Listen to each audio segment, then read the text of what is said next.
এই জন্য আল্লাহ সুবহানাহু ওয়া তাআলা পবিত্র কোরআন মাজিদে কিয়ামতের কথা বলতে গিয়ে সবসময় অতীতবাচক, পাস্ট টেন্স, যে কিয়ামত সংঘটিত হয়ে গেছে, এই ধরনের বাক্য এবং শব্দ ব্যবহার করেছে।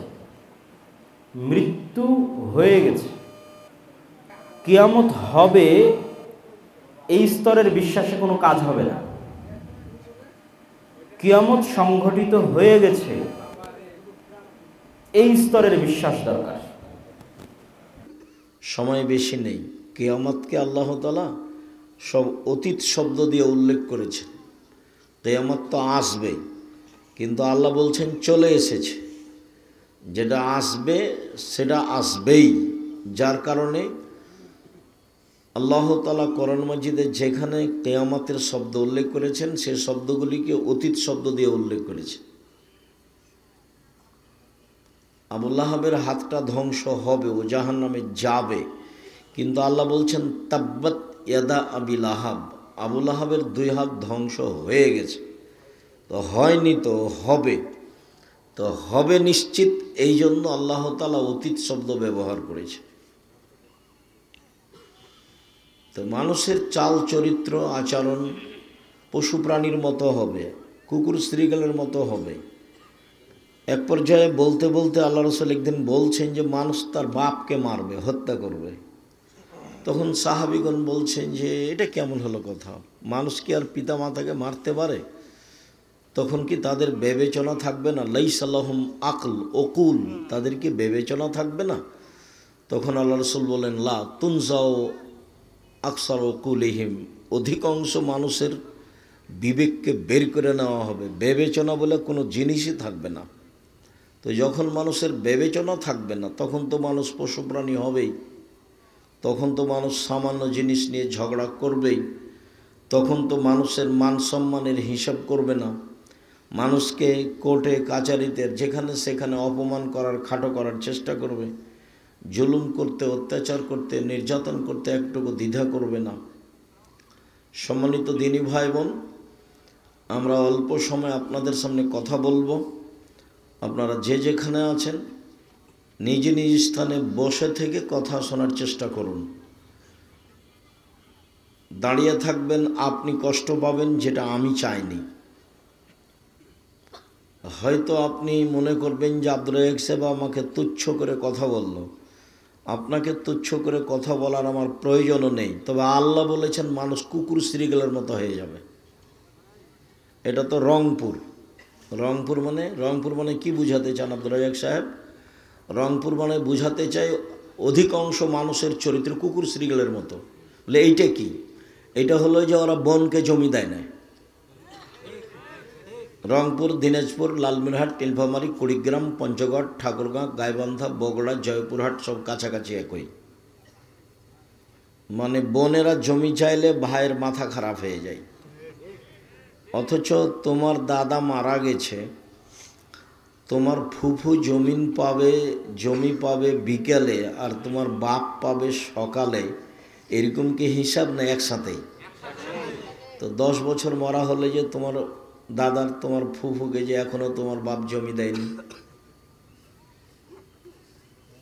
তোমার বাপকে গিয়ে বলিও কালকে আব্দুর রাজ্জাক সাহেব আপনাকে বলে গেছে আপনার জীবন নাকি কুকুর শ্রীগালের মতো। আমি চললাম, নিজ উপার্জনকে আমি দেখবো, আপনার সাথে থাকতে রাজি নই। আব্বা ভাগ্য নিয়ে এসেছি, ফুফুর জমি মেরে খেয়ে বাঁচতে রাজি নই, ভাগ্য আমি ছেড়ে আসিনি, আমি ভাগ্য নিয়ে এসেছি। আমাকে কি আল্লাহ ভাগ্য ছাড়াই সৃষ্টি করেছেন? তো ভাগ্য ছাড়া সৃষ্টি করেনি, তো আমি ফুফুর জমি খাবো কেন? আর তোমার বাপের তো আরও নোংরা চরিত্র আছে, সেটা তোমাকে বিবাহ দিয়ে টাকা নিয়েছে, যৌতুক নিয়েছে। তোমরা বাপ বেটা ভিক্ষা করে খাও। তোমাদের বাপ বেটাকে যদি ভিক্ষা না দেয় কেউ, তো ট্রেন স্টেশনে যাবা, কেউ চিনবে না, মানুষের কাছে হাত পাতবা। বেটা ভিক্ষা নাও, মানুষের কাছে যৌতুক নাও কেন? তোমার শ্বশুরের কাছে টাকা নিয়েছো কেন? নিবা কেন? কুকুর শ্রীগালের মতো জীবন কেন? মানুষের বাড়িতে কাজ করে খাও, দিন মজুরি করে খাও, টাকা নিলা কেন? আগামীকাল সন্ধ্যা হতে হতে টাকা পয়সা, মোটর সাইকেল, খাটলা, চৌকি বক্স যা নিয়েছ সব ফেরত দেবা। পরের জিনিস নিয়ে ওসব মাতাব্বরি দালালি করো কেন? তোমাকে আমি সাড়া দিতে বলিনি, ওটা আমি পছন্দ করি না। তার মানে তুমি নিয়েছো, না হলে তোমার বাপ নিয়েছে, না হলে তোমার চাচা নিয়েছে, না হলে তোমার ভাই নিয়েছে, তুমি তো তাই। তো তোমাকে এটা তো খারাপ লাগার কথা। তুমি তো মুখখান বন্ধ করে মাথা নিচু করে থাকবা। তো তুমি হাসি মুখে সাড়া দিয়ে আমাকে কি বুঝাতে চাও? সম্মানিত দিনী ভাই বোন, আমরা এসব ধারি না। আমার বাপকে মাটি দেওয়ার পরে আগে জমি ভাগ করেছি, তারপরে আমরা খাওয়া দাওয়া করেছি। যদিও আমার ছোট ভাই জমি চিনে না কোথায় আছে, আমি তো একটু চিনি। ওরা আমরা খোঁজও রাখি না।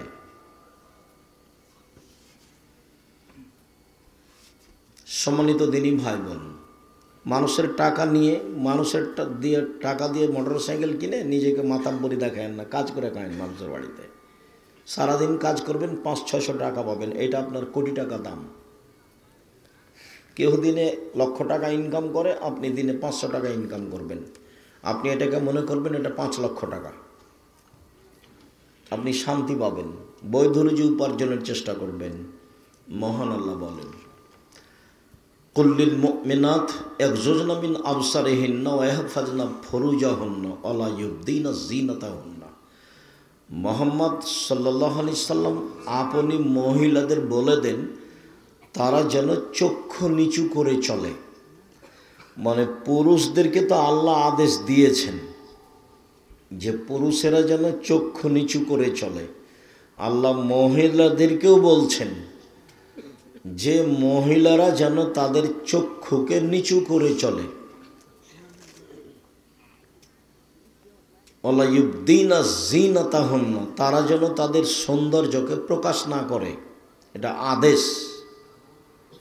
আপনার মা, খালা, ফুফু, আপনি আপনার ফুফুকে আনতে গেছেন কিনা জানি না।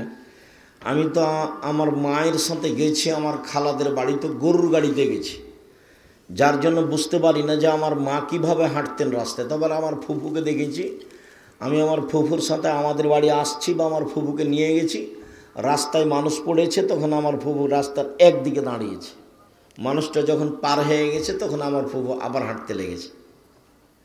আর বড় চাদর, যেটা চাদর মাথা থেকে এনে মাটি পর্যন্ত প্রায় ঠেকে আছে। আমার ফুফুকে আমি একাধিক দিন দেখেছি এরকম। বুঝতে পারলেন কি? তো আল্লাহ বলছেন যে মহিলারা যেন তাদের সৌন্দর্য প্রকাশ না করে। তো এটা কে দেখবে? মহিলা যার সে দেখবে, মেয়ে যার সে দেখবে, বাপ দেখবে। আল্লাহ রাসূল সাল্লাল্লাহু আলাইহি সাল্লাম পিতাকে বললেন যে মান কানাত লাহু ওয়ালিদা ফাআল্লামা ফাসানা তালিমা ওয়া আদাবাহা ফাসানা তাদিবা। কারো যদি কাজের মেয়ে থাকে বা নিজের মেয়ে থাকে, সে যদি তাকে শিখিয়ে দেয়, সুন্দর শিখিয়ে দেয়, শিষ্টাচার শিখিয়ে দেয়, সুন্দর শিষ্টাচার শিখিয়ে দেয়, মানে বিদ্যাও সুন্দর আছে আবার শিষ্টাচারও সুন্দর আছে। তো বিদ্যে শিখিয়ে দিল, ভালো বিদ্যে শিখিয়ে দিল, শিষ্টাচার শিখিয়ে দিল, ভালো শিষ্টাচার শিখিয়ে দিল, তাহলে এই বাপ ডবল নেকি পাবে, ও জান্নাতে যাবে। আর একবার আল্লাহ রাসূল সাল্লাল্লাহু আলাইহি সাল্লাম বলছেন মান কানাত লাহু মান আলা সালাসা বানাতিন, কেউ যদি 3টা মেয়ের লালন পালন করে, তখন 3টা মেয়ের লালন পালনের ব্যাপারে এভাবে বললেন, 1 আল্লামাহুন্না, তাকে বিদ্যে শিখিয়ে দিল, 2 ও আদাবাহুন্না, তাকে শিষ্টাচার শিখিয়ে দিল, 3 আহসানা ইলাইহিন্না, তার সাথে সদাচরণ করলো। তখন এই মেয়ে 3টি বিচারের মাঠে বাপকে জান্নাতে নিয়ে যাওয়ার জন্য জাহান্নাম থেকে অন্তরাল হয়ে যাবে। এভাবে অন্তরাল, ওইদিকে থাকবে জাহান্নাম, এদিকে থাকবে পিতার, মধ্যে থাকবে মেয়েরা। মেয়েরা আল্লাহকে বলবে আমার বাপকে জান্নাতে দিতে হবে আগে, তারপরে কোনো কথা। এইভাবে মেয়েরা বেঁকে যাবে। তা আপনার মেয়ে এখন দোকানে হেঁটে বেড়াচ্ছে, বলেন আপনার মেয়ে আপনার পক্ষে কথা বলবো কি হিন্দুর মেয়ে? ওই যে হেঁটে বেড়াচ্ছে, যেটা হ্যাঁ হ্যাঁ করে এসেছে আবার হ্যাঁ করে চলে যাচ্ছে, ওটা হিন্দুর মেয়ে? ওই যে দেবর মোটর সাইকেলে এসেছে, ওর চাচাতো ভাইয়ের মোটর সাইকেলে এসেছে, ওটা হিন্দুর মেয়ে? কি বুঝাতে চাচ্ছেন আপনি আমাকে? আল্লাহ নবী তো বলেছেন যে 3টে মেয়ে বিচার মাঠে বাপকে জান্নাতে নিয়ে যাওয়ার জন্য জান্নাত থেকে অন্তরাল হয়ে যাবে, বলবে আগে আমার বাপকে জান্নাতে দিতে হবে তারপরে কোনো কথা। কেন?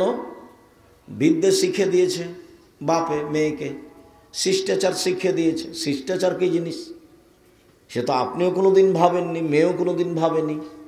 মেয়ে তো মনে করেছে এটাই শিষ্টাচার, দুলা ভাইয়ের সাথে যাবো বাজার করে বেড়াবো, হ্যাঁ করে হেঁটে হাসবো, এটাই হলো শিষ্টাচার। নাহলে ও কীভাবে আসে চলে কীভাবে আপনি দেখতে পান না? দেখতে পান না কেন? দেখা তো উচিত। এটা তো রংপুর। রংপুর মানে কি বুঝাতে চাইলেন আব্দুর রাজাক সাহেব? রংপুর মানে বুঝাতে চাইলাম যে জামাই বাড়িতে এসেছে তো যুবতী মেয়েকে বলছে তোর দুলা ভাইকে চা দিয়ে পানি দিয়ে পান দিয়ে। কেন? আপনার স্ত্রী দিবে। আপনার স্ত্রী তো খাদেম আজকে, জামাই হচ্ছে মেহমান। আপনার স্ত্রী সেবা করবে জামাইয়ের। যেদিন আপনার স্ত্রী জামাইয়ের বাড়ি যাবে সেদিন জামাই খেদমত করবে, আপনার স্ত্রীর শাশুড়ির খিদমত করবে। আজকে পানি লাগবে আপনি দিবেন, না হলে আপনার স্ত্রী দিবে। চা লাগবে আপনি দিবেন, না হলে আপনার স্ত্রী দিবে। খাওয়ার পানি দিতে হবে আপনি দিবেন, না হলে আপনার স্ত্রী দিবে। তা আপনার মেয়ে গেল কেন দিতে? কি বোঝাতে চাচ্ছেন আপনি আমাকে? শিষ্টাচার কী জিনিস? জেনার নাম শিষ্টাচার, বেহায়ের নাম শিষ্টাচার, মারামারির নাম শিষ্টাচার, দাঙ্গামা হাঙ্গামার নাম শিষ্টাচার। একটা তো বিবাহ সূত্রে দিয়েছেন, আর একটা ফাও দিলেন কেন? ও তো কোলে করে নিয়ে বসে থাকে। দেখেন না আপনিও দেখেন, আপনার স্ত্রী দেখেন। আপনাদের স্বামী স্ত্রীর লজ্জা বলে কোনো জিনিস নাই। আপনারা দুইজন নিজেকে মানুষ মনে করেন, আসলে এগুলো মানুষ নয় তো, এটা পশু প্রাণী। নিজেকে গরু ছাগল মনে করবেন যে আমি গরু ছাগল। নইলে আপনি বলেন যে আমি ভালো, বলেন দেখি। ওই যে দোকানে বসে আছে, ল্যাংবিদি আছে, এসার নামাজ পড়ে এসে দোকানে বসে আছে 4-5 জন, মেয়ে নাচছে দেখছে, ও বলুক যে আমি ভালো মানুষ। এই ছেলে, তোমার বাপ দেখে বসে, তোমার বাপকে বলো যে আপনি ভালো মানুষ। কি বলে দেখি, এখন বলো, আজকে গিয়ে বলিও যে আব্বা বলেন তো আপনি আমি ভালো মানুষ, এই কথা বলেন তো দেখি কি বলে। চুপ থাকবে, বলতে পারবে না যে আমি ভালো মানুষ। স্বভাবই তো ভালো না, তো বলবে কি দিয়ে ভালো? স্বভাবই তো খারাপ, স্বভাব খারাপ, খাসলত খারাপ, অভ্যাস খারাপ, চালচলন খারাপ, নীতি খারাপ, শিষ্টাচার খারাপ। তার কল্যাণের কি আছে? আল্লাহ রসুল বললেন বিদ্যা শিখিয়ে দিল, সুন্দর শিখিয়ে দিল, শিষ্টাচার শিখিয়ে দিল, সুন্দর শিষ্টাচার শিখিয়ে দিল। শিষ্টাচার কি তুমি তো কোনোদিন দেখো না, তোমার মাও জানে না, তোমার বাপও জানে না। তোমার মা তো শিষ্টাচার জানে না। বিসমিল্লাহ বলে তোমার মা তোমার ছোট বোনকে দুধ খাওয়ায়, বলেন তোমার আম্মাকে বলিও আজকে যে আমার ছোট বোনকে যে আপনি দুধ খাওয়ান তো বিসমিল্লাহ বলেন। তোমার মা যদি বিসমিল্লাহ না বলে তাহলে এই দুধ শয়তান খাবে, নিশ্চিত খাবে, অবধারিত খাবে। আল্লাহর নবী বলেছেন খাবে, অতএব খাবেই খাবে। তো তোমার মা বিসমিল্লাহ বলে না। আল্লাহ রসুল বলছেন যে যে খাদ্যের উপরে বিসমিল্লাহ বলা হয় না সে খাদ্য শয়তান খায়। আল্লাহ নবী বলছেন বিসমিল্লাহ বলে দরজা বন্ধ করো, বিসমিল্লাহ বলে তরকারি ভাতের পাতিল ঢাকো, বিসমিল্লাহ বলে জিনিসপাতি আটা টাটা যা আছে সব ঢাকো, বিসমিল্লাহ বলে দরজাটা বন্ধ করো, জানলাটা বন্ধ করো, বিসমিল্লাহ বলে বাল্বটা অফ করো। আর যার বাড়িতে বাহির দরজা নাই, এটা তো রংপুর, বাহির দরজা লাগে না কেন? এ বাড়ির কোনটা বাহির দরজা এটাই তো বোঝা যায় না, সবই তো ফাঁকা। এটা রংপুর, বৃহত্তর রংপুর, প্রায় সাতক্ষীরার মতো। সাতক্ষীরা মানে ওইদিকে একটা ঘর, এদিকে একটা ঘর, মধ্যে গরুর গাড়ির রাস্তা। তো এখানে ফের ইমান টিকবে কি করে? এরা আবার তাহাজ্জুদ পড়ে। কি তাহাজ্জুদ পড়ে কি জানি, আল্লাহ ভালো জানে কি তাহাজ্জুদ পড়ে। বাড়ি ঘেরতে হবে চটছালা দিয়ে, জমিদারি আছে ইট দিয়ে ঘেরো, টাকা আছে না আছে চটছালা দিয়ে ঘেরো। বাইরে একটা দরজা থাকবে, বাহির দরজা, গরিব মানুষ একটা পর্দা ঝোলানো থাকবে। আপনার স্ত্রী যখন রাতে ঘুমাতে যাবে তো ওরকম একটা কাঠখড়ি কিছু 1 আঙ্গুল 1.5 আঙ্গুল বা কিছু বিসমিল্লাহ বলে রেখে দিবে। আল্লাহ রসুল বলেছেন সকাল পর্যন্ত এই দরজাতে শয়তান ঢুকতে পারবে না। হাদিস বুখারী মুসলিম। তো তোমার মা কি শিষ্টাচার জানে? তোমার মা তোমার বোনকে বিসমিল্লাহ বলে দুধ খাওয়ায় না। তোমার মা ভাতের পাতিল থেকে ভাতটাও বের করতে জানে না, এমনিতে চামচ ডুবিয়ে দেয়। বলো তো কোন দিক থেকে চামচ ডুবাতে হবে? এক পাশ থেকে, তরকারি এক পাশ থেকে, গামলার ভাতটা উঠাতে হবে এক পাশ থেকে। তো কি শিষ্টাচার জানলো? তোমার বোনের নখগুলো বড় আছে, এটা কোন শিষ্টাচার? নখে নেইল পালিশ আছে, এটা কোন শিষ্টাচার? নেইল পালিশ তো ইহুদি খ্রিস্টানদের পতিতালয়ের মেয়েদের বৈশিষ্ট্য। ইহুদি খ্রিস্টানদের পতিতালয় আছে না, পতিতালয় মেয়েরা যারা যে বেশ্যা, যারা জেনা করে, তো ওদের বৈশিষ্ট্য হলো নখে নেইল পালিশ। তো তোমার বোনের আছে কেন? তো তোমার বাপ নেই বেঁচে? দেখে না তোমার বাপ? শুধু খালি উপার্জন করে খাওয়াতে পারলে বাপ হওয়া যায়? ভিক্ষে করেও তো মানুষ খায়।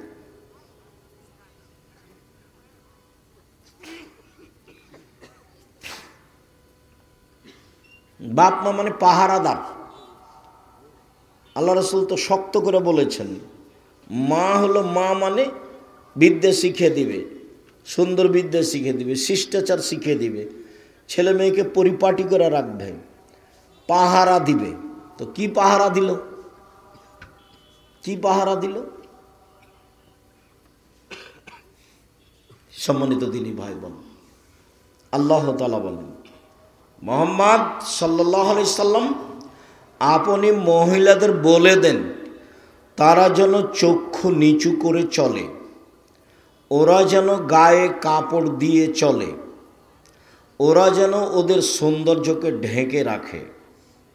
আল্লাহ বলছেন, অকারনা ফি বুয়ুতিকুন্না ওয়ালা তাবাররাজনা তাবারুজাল জাহিলিয়াতিল উলা।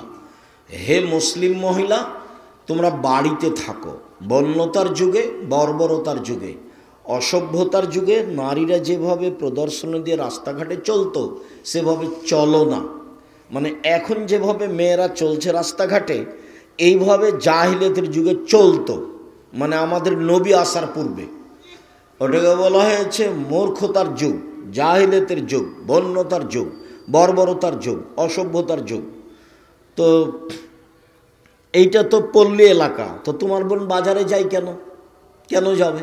তুমি মরেছ, তোমার ভাই মরেছে, তোমার বাপ মরেছে, তোমার বোন বাজারে গেল কেন? আপনি মহিলা মানুষ, আপনি বাজারে গেলেন কেন? আপনার দেবর নেই, আপনার ভাসুর নেই, আপনার শ্বশুর নেই, আপনার বাপ নেই, আপনার বোনের ছেলে নেই, আপনার ভাইয়ের ছেলে নেই, এরা কি সবাই মরে গেছে? তাই আপনি বাজারে গেলেন, ভ্যানিটি ব্যাগ হাতে করে, সরভানে করে। ওটা কিসের ব্যাগ? অত শয়তান থাকে? কি দেখাতে চান? ওগুলো আপনার ভাই দেখে না, আপনার বাপ দেখে না? কই আমরা তো বাজারে যাই না, আমরা মরে গেছি।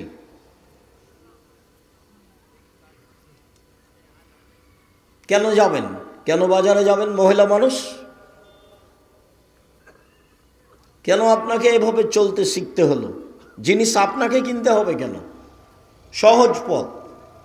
মহিলা মানুষ দুটা জীবনে কাজ করিয়েন না। এক, অভিমান। অভিমান করেছেন মানে সংসার ধ্বংস হয়ে গেছে। একটা প্রতিবাদ, প্রতিবাদ করবেন না, করলেন মানে সংসার ধ্বংস হয়ে গেছে। আব্দুল রাজ্জাক সাহেব, অভিমান মানে কি? অভিমান মানে হলো এই যে তুমি আমাকে স্বপ্নপুরী দেখতে নিয়ে গেলে না, কোথায়? কক্সবাজার থেকে আসে দেখতে, আর রংপুরে আমার বাড়ি কাছে আছে, স্বপ্নপুরে একদিন দেখতে নিয়ে গেলে না, এর নাম অভিমান। একটা ভালো কাপড় দিলে না, যখনই একটু দেরি হবে তখন শয়তান বলবে, সারা দিন ওই মহিলার পিছে লেগে থাকবে শয়তান, দেখলে তোর স্বামী কথা মানে না, এর আগেও বলেছিলে দেয়নি, দেখলে কিছু তোমার স্বামী তোমাকে দেয়নি, কোনোদিনই দেন। এভাবে শয়তান বলতে বলতে বলতে এমনভাবে সারা রাত আর তাকে ঘুমাতে দেবে না। সকালবেলাতে বলবে তোর সংসার আমি থাকবো না। তো বললাম ঠিক আছে থাকিস না, যা। তো বলছি এখনই তালাক দিয়ে দে। আচ্ছা দিচ্ছি, তো এক্ষুনি তালাক দে। আগে তখন তালাক দিয়েছে, 1 তালাক, 2 তালাক, 3 তালাক, 1000 তালাক, মানে যেমন তালাক দেওয়া হয়েছে তেমন শয়তান আর নেই, চলে গেছে। এখন ধরা পড়ে গেছে, ছেলে মেয়ে তো 3টে। তো এখন আর কি হবে? এখন তো কঠিন অবস্থা। বেগুনের গাছে বেগুন তুলে খাওয়া যায়, মোলা তুলে খেলে গাছটাই শেষ। তালাক দিলে বউ শেষ। দুটা কিছু গালি দেওয়া, মারা, বকা ভালো, কিন্তু তালাক মুখ দিয়ে বের করলেই তালাক হয়ে যাবে। ইচ্ছায় বললেও হবে, অনিচ্ছায় বললেও হবে, জিদ করে বললেও হবে, তৎ করে বললেও হবে, হাসি মজাক করে বললেও হবে। তালাক তালাকি। আল্লাহ রাসূল বলছেন জিদ্দুহুন্না জিদ্দুন সালাম হাজলাহুন্না জিদ্দুন। 3টা জিনিসের চূড়ান্ত চূড়ান্ত, তথ ও চূড়ান্ত, মজাক ও চূড়ান্ত। সেটা হলো, একটা হলো তালাক, একটা হলো বিবাহ, একটা হলো আজাদ, মুক্ত করা। অকারনা ফি বইতে কুন্নাওয়ালা তাবাররাজনা তাবারুজাল জাহিলিয়াতুল উলা, মহিলারা তোমরা বাড়িতে থাকো, এটা আল্লাহর আদেশ। বন্যতার যুগে, বর্বরতার যুগে, অসভ্যতার যুগে যেভাবে চলতো, এখন যেভাবে দেখছে, দিনরাত দেখতে পাচ্ছেন রংপুর বাজারে, আপনার ওই আরও যে আশেপাশে যেগুলো বাজার আছে সেগুলোতে। তা আমার তো সন্দেহ হয় যে আসলে এসব কি হিন্দুর মেয়ে না আসলে মুসলমানের মেয়ে। সম্মানিত দিনী ভাই বোন, আল্লাহ তাআলা বলেন, ইয়া আইয়ুহান নবী কুল্লি আজওয়াজিকা ওয়া বানাতিকা নিসাইল মুমিনিনা ইউদনিনা আলাইহিন্না মিন জালাবিবিহিন্না। মুহাম্মদ সাল্লাল্লাহু আলাইহি সাল্লাম, আপনি আপনার মেয়েদেরকে, জনগণের স্ত্রীদেরকে, মহিলাদেরকে বলে দেন, তারা যখন বাড়ি থেকে বের হবে, প্রয়োজনে যদি বের হয়, তাহলে সে যেন মুখের উপরে কাপড় ঝুলিয়ে পর্দা করে বের হয়। তো শাড়ি পরলে পর্দা থাকে? এই ছেলে,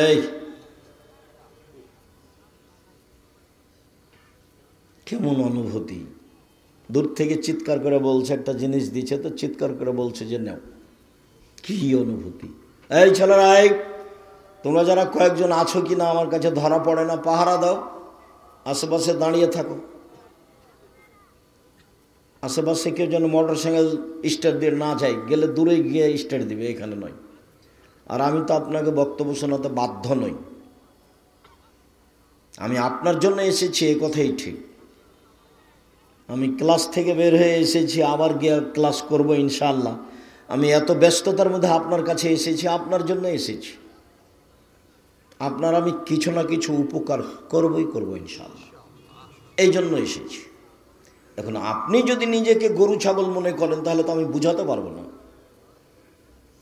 পশু প্রাণী মনে করেন তাহলে তো বুঝাতে পারবো না। আল্লাহ কোরআন মাজিদকে দিলেন পাহাড়ের ওপরে, তো পাহাড় বলছে বহন করতে পারবো না এই আমানত। আসমান জমিনকে দিলেন, না পারবো না।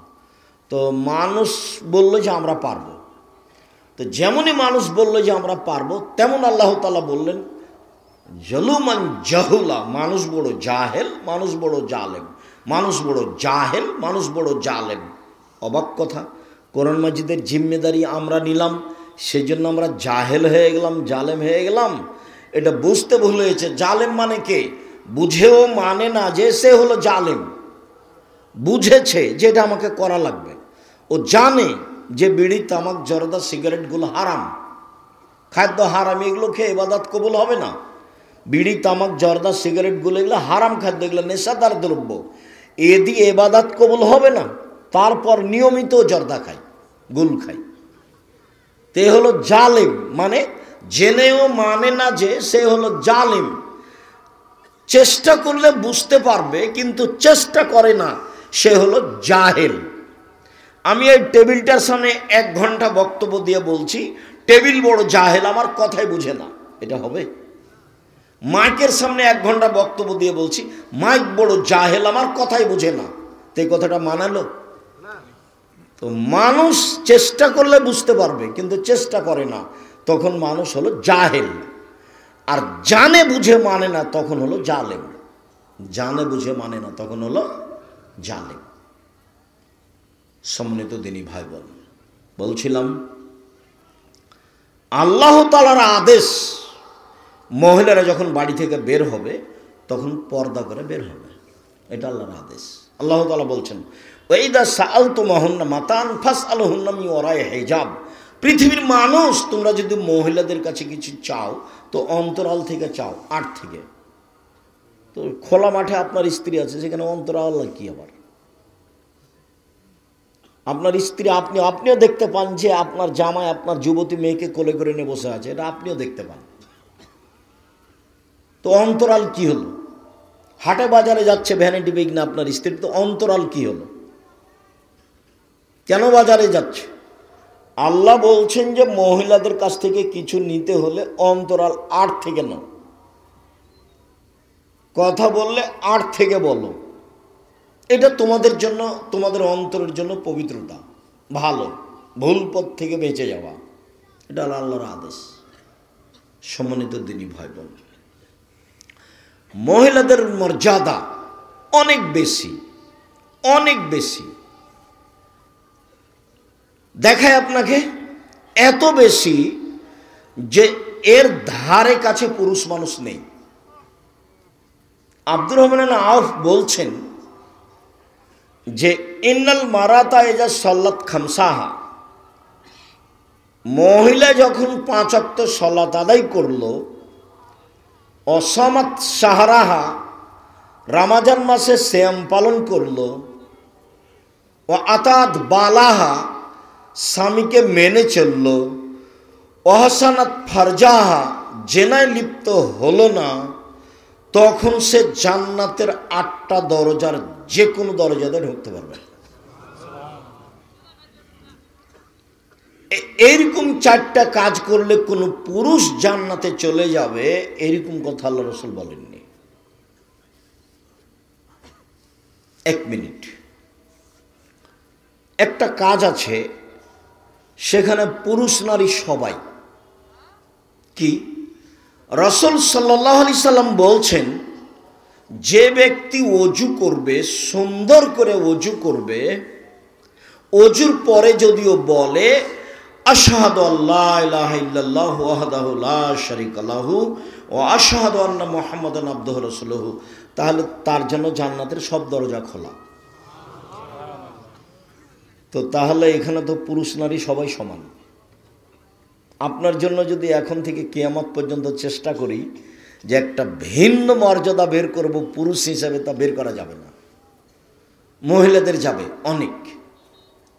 কয়েকটা দেখায়, এই ছেলে এই বসো, ঢং দেখাচ্ছ।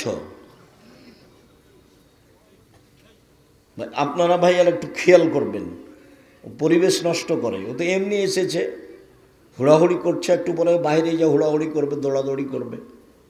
ও তো আর বোঝার শক্তি নেই, বোঝার প্রয়োজনও নেই। দয়া করে কিছুক্ষণ অপেক্ষা করবেন। আমরা তো আর আব্দুল্লাহ বিন ফজল নয় যে ভোর পর্যন্ত বক্তব্য দেব। কিছুক্ষণের মধ্যে আমাদের কথা শেষ হয়ে যাবে ইনশাআল্লাহ। সম্মানিত দিনী ভাই বোন, আপনাকে আমি মহিলাদের মর্যাদা দেখাচ্ছি যেখানে পুরুষের কোনো সুযোগ নেই। তার একটা দেখালাম, কোনো মহিলা যদি 5 ওয়াক্ত সালাত আদায় করে, 1, 2 রমজানের সিয়াম থাকে, 3 স্বামীকে মেনে চলে, তিতা লাগলেও মিঠা লাগলেও মেনেই চলতে হবে। মানে স্বামীর সাথে খারাপ আচরণ করে জান্নাত পাওয়া যাবে না। আব্দুর রাজ্জাক সাহেব, আপনার এই কথা আমরা জানি, কিন্তু আমার স্বামীর মুখ এত খারাপ যে ওর মুখের দিকে তাকাতে আমাকে ঘৃণা লাগে। এর পরেও আপনি ধৈর্যের পরিচয় দিয়ে সংসার করেন, এটা আমি আপনার দিনী ভাই হিসেবে পরামর্শ দিচ্ছি। শেষ পর্যন্ত যদি আপনি টিকতে নাই পারেন তো খোলা তালাক করে নেন, কোনো সমস্যা নেই। কাজীর কাছে কালকে গিয়ে বলেন যে আমি সংসার করব না, কাজী একটা তালাকনামা লিখে দিবে, আপনি মোহর টোহর যা নিয়েছেন তা ফেরত দিয়ে পাঠিয়ে দেন। একটা চেয়ারম্যানের কাছে দিয়ে পাঠিয়ে দেন, আর একটা লোকের কাছে দিয়ে পাঠিয়ে দেন। আপনি যেদিন লিখে দিয়েছেন কাজীর কাছে খোলা তালাক, সেদিন থেকে নিয়ে 30 দিন পরে বিবাহ বসতে পারবেন। আর আপনার স্বামী যদি আপনাকে তালাক দেয় তাহলে 90 দিন থামতে হবে। স্বামী যদি স্ত্রীকে তালাক দেয় তাহলে স্ত্রীকে কতদিন থামতে হবে বিবাহ বসার জন্য? 90 দিন। আর যদি মহিলা নিজে খোলা তালাক নেয় তাহলে কতদিন? 30 দিন। সংসার করিয়েন না। সংসার করলে তিতা লাগুক আর মিঠা লাগুক মেনেই চলতে হবে। সপ্তাহ সপ্তাহ কথা বলেন না, মাস মাস কথা বলেন না। আপনি এক জায়গায় থাকেন, আপনার স্বামী এক জায়গায় থাকে। এটা কি? এগুলো কি জীবন? এটা হবে না। এভাবে সংসার করা হবে না। তাকে মেনেই চলতে হবে। যে কয়েকটা হাদিস বলবো সবটাতেই দেখেন আপনাদের মর্যাদা অনেক বেশি, কিন্তু কথা স্বামীর সাথে লেগে আছে।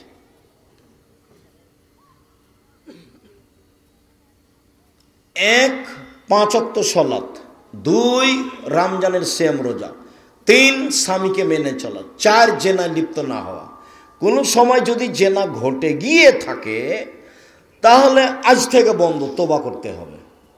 তাহলে কয়েকটা জিনিস হবে। এক, যে কোনো বিপদ থেকে আল্লাহ বাঁচিয়ে দিবেন জেনা বন্ধ করতে পারলে। প্রমাণ তো অনেক বড় কথা হলো। প্রমাণ আপনিও জানেন, খালি বললেই ধরা পড়বে। কেন? ওই যে 3 জন মানুষ রাস্তায় হাঁটছিল, বৃষ্টি আসলো, তখন তারা পাহাড়ের একটা গর্তে ঢুকলো, উপর থেকে একটা পাথর এসে গর্তটা বন্ধ হয়ে গেল। তো এখন এরা বের হবে কী করে? তো কয়েকশো মন ওজনের পাথর, কয়েক কোটি মন ওজনের পাথর, ওরা তো ঠেলে পার হতে পারবে না। তো এখানে একজন বলছে যে আল্লাহ, আমার মা বাপকে ভালোবাসতাম, পাথরটা একটু সরিয়ে দাও। তো আল্লাহ ঠিক আছে দিলাম। তো একজন বলল, আল্লাহ আমি একটা কাজের লোক নিয়েছিলাম, অর্ধেক দিন কাজ করলো, মনটা খারাপ করলো, চলে গেল, আমি টাকা দিতে চাইলাম, নিল না। অনেক দিন পরে এসে বলছে টাকা দেন, অর্ধেক দিন কাজ করেছি, টাকা দেন। তা আমি বললাম সব নিয়ে যাও, এগুলো আমি তোমার জন্য করেছি। তা আমাকে বলছে মজাক করবেন না, অর্ধেক দিনের টাকা দিবেন। না মজাক করিনি, সব নিয়ে যাও। সব নিয়ে চলে গেছে। এই কাজটা তোমার জন্য করেছি, পাথরটা সরিয়ে দাও, বলে দিলাম। তো একজন বলছে যে আমি আমার চাচাতো বোনের সাথে অন্যায় করতে চেয়েছিলাম। তো আমার চাচাতো বোন আমাকে গরিব মানুষ মনে করে বলেছিল যে 100টা স্বর্ণ মুদ্রা লাগবে, দেনার, তাহলে আমি অন্যায় প্রস্তুত। আমার বিশ্বাস ছিল আমার চাচাতো ভাই নিঃস্ব মানুষ, টাকা ইনকাম করতে পারবে না।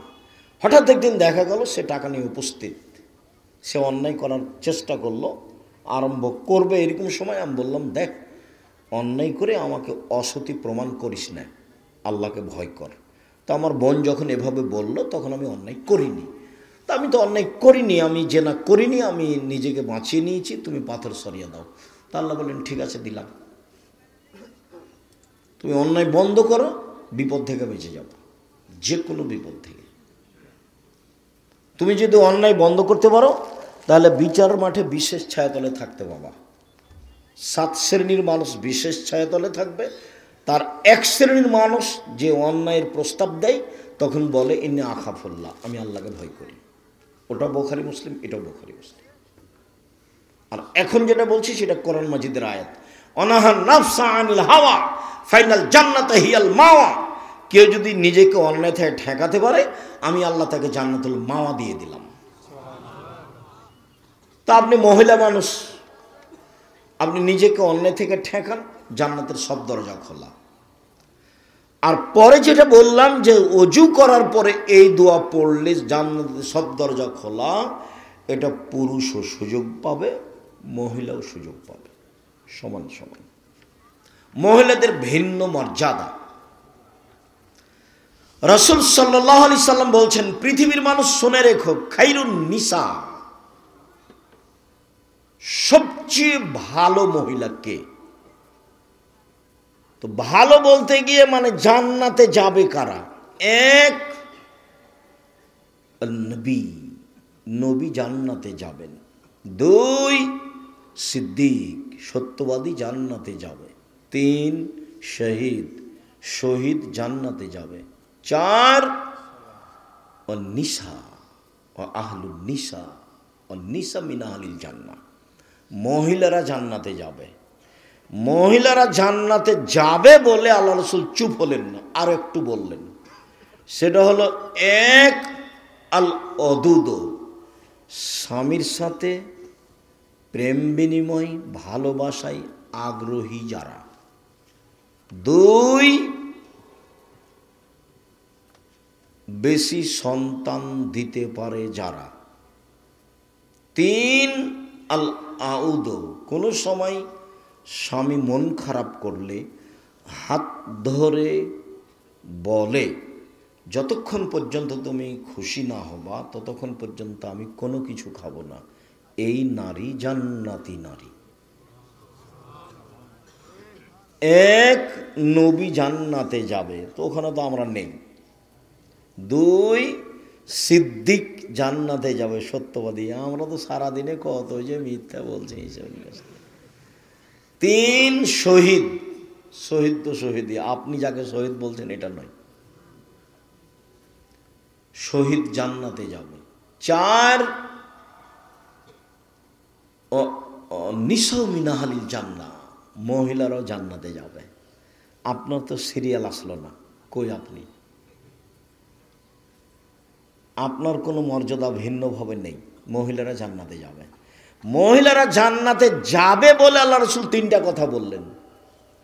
এক, স্বামীর সাথে ভালোভাবে চালচলনে থাকে যারা। দুই, বেশি সন্তান দেয় যারা। ভুলেও কোনো দিন একটা বা দুইটা সন্তান নিয়ে নিজেকে মনে করবেন না যে আর সন্তান লাগবে না। সন্তান কম হলে ইহকালও লস, সন্তান কম হলে পরকালে লস। সন্তান কম হলে ইহকালে লস মানে টাকা পয়সা কম হবে, ছেলে মেয়ে বেশি হবে, উপার্জন বেশি হবে। ছেলে মেয়ে কম হলে পরকালে লস কি? একটাই তো ছেলে, কয়টা মরে আর কয়টা থাকে? আল্লাহ রাসূল বলেছেন যদি কারো দুইটা ছেলে মেয়ে মারা যায় ছোট অবস্থায়, তো এই ছেলে মেয়ে বাপকে মাকে জান্নাতে নিয়ে যাবেই, একটা হলেও হবে। তো আপনার ছেলে মেয়ে মাত্র একটা বা দুইটা, কয়টা মরে আর কয়টা থাকে? আপনারা দেখেন হয় 10 ভাই বোন আছেন, নাহলে 8 ভাই বোন আছেন, দেখবেন যে দুজন দুজন মারা গেছে। এই জন্য ছেলে মেয়ে কম হলে ইহকালে লস, পরকালে লস। বাচ্চা দিতে বেশি পারে যে। 3, স্বামী রাগ করলে হাত ধরে ক্ষমা নেয় যে। এই হলো জান্নাতি নারী। চলেন, রাসূল সাল্লাল্লাহু আলাইহি সাল্লাম বলেন, মান আলা জারিয়াতাইনে, কেউ যদি দুইটা মেয়ের লালন পালন করে তো সেই পিতা আর আমি জান্নাতে একসাথে থাকবো। এইভাবে আঙ্গুল দুটি যেমন জমা আছে। রাসূলের সাথে থাকার সুযোগ খুব কম, তবে একেবারেই সাথে থাকা যাবে। একসাথে মেয়ের লালন পালন করে যে, দুইটা মেয়ের। আর একটা পথ আছে, তবে এত পাশে নয়, সেটা হলো এই এতিম যদি কেউ লালন পালন করে তাহলে এইরকম।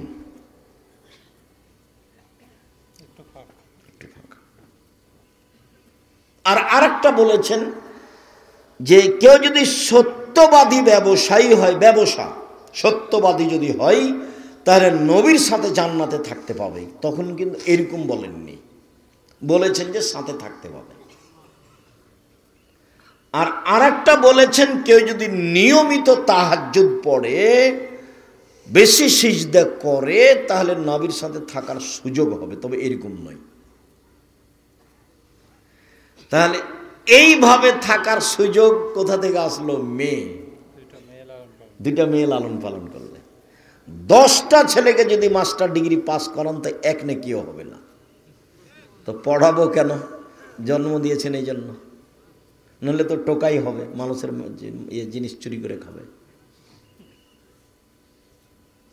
নইলে আপনার ছেলের খবর আপনি জানেন। আপনার ছেলে মেয়ে গার্মেন্টসে গেল কেন? আপনাকে তো আমি বলেছি ছেলে মেয়ে মানুষ করবেন শেষ চেষ্টা। কিভাবে করবেন? বাপের জমিদারি দিয়ে করেন। কিভাবে করবেন? ব্যবসা করে করেন।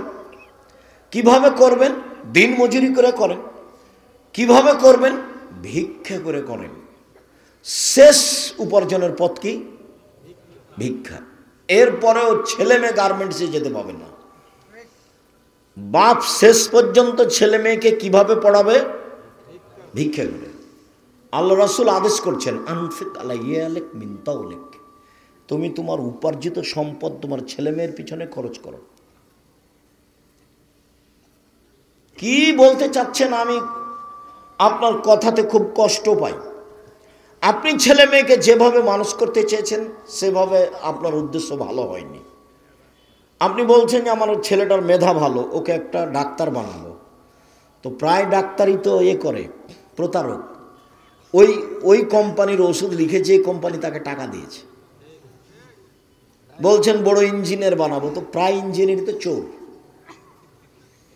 তো আপনি এটা কি করলেন? আর সকালে উঠে গিয়ে আপনার ছেলে যখন স্কুলে যায় তখনই বলে, ও কালিমা তোমার আকাশ, ও কালিমা তোমার বাতাস। ওর জন্মই শিরক, ওর ভিত্তি শিরক দিয়ে। তা আপনি কি ছেলে মানুষ করলেন? আপনার ছেলে জাতির কি করতে পারে? আপনার ছেলে জাতির কিছুই করতে পারে না, ও টাকা চুরি করে আর প্রতারক, ধোঁকা দেয় মানুষকে। ছেলে মানুষ করবেন যাতে করে জাতির অন্যায়ের বিরুদ্ধে লড়তে পারে, শিরকের বিরুদ্ধে লড়তে পারে, বিদাতের বিরুদ্ধে লড়তে পারে। যে কয়েকদিন বেঁচে আছি, হকের উপরে জাতিকে পরকালমুখী করব, সেই জন্য বেঁচে আছি। যা হবে হবে। জাতিকে শিরক মুক্ত করব, সেই জন্য বিদ্যা অর্জন করেছি। জাতিকে বিদাত মুক্ত করব, সেই জন্য বিদ্যা অর্জন করেছি। আমি মুসলিম চিররণবীর, মরণকে করি না ভয়। মরলে শহীদ, বাঁচলে গাজী, আমার উভয় সমান। মরাও যতটুকু, বাঁচাও ততটুকু। মরলেও শহীদ, মরলেও জান্নাতি, বাঁচলেও জান্নাতি, উভয়ই সমান।